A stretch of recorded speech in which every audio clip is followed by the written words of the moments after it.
আসসালামু আলাইকুম। আজকের এই ইসলামিক গল্পের মূল কারণ হল সত্যবাদিতা, সিদক এবং আল্লাহর প্রতি আমানতদারিতার শিক্ষা তুলে ধরা। এই শিক্ষামূলক গল্পটি আপনার জীবনবোধকে নাড়িয়ে দেবে। জীবনের আসল পুরস্কার কি জানতে হলে ভিডিওটা পুরো দেখুন। গল্পের মূল অংশ।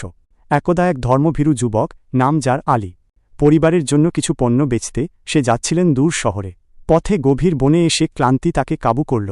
সে বসল এক বিশাল গাছের ছায়ায়, কিন্তু হায়, অসাবধানতার সুযোগে এক চতুর চোর তার সব অর্থ চুরি করে পালাল। আলী হতাশ হয়ে মাটিতে বসে পড়ল। ঠিক তখনই সেই পথ দিয়ে যাচ্ছিলেন এক রহস্যময় ধনী ব্যবসায়ী। তার নাম আবিদ। আবিদ আলীর কাছে এসে জানতে চাইলেন তার দুঃখের কারণ। আলী তখন তার সবটুকু খুলে বলল, আমার সব টাকা চুরি হয়ে গেছে জনাব। শুধু আছে একটি পুরনো সিন্দুক, যাতে আছে ভাড়ার জন্য রাখা সামান্য কিছু টাকা। আবিদ তখন মুচকি হাসলেন। আসলে তিনিই ছিলেন সেই চোর।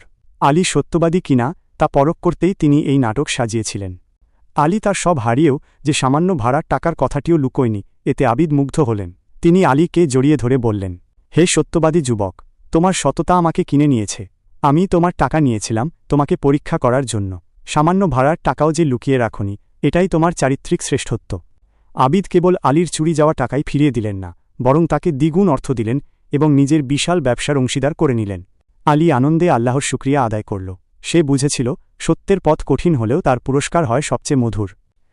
উপসংহার। ভিডিওর শেষে কেমন লাগলো সত্যবাদিতার এই শিক্ষামূলক গল্পটি? অবশ্যই ভিডিওটা লাইক এবং কমেন্ট করুন, আমাদের জানাবেন। দ্রষ্টব্য: ইসলামিক মূল্যবোধ, সত্যবাদিতা প্রচারের উদ্দেশ্যে গল্পটি তৈরি করা হয়েছে।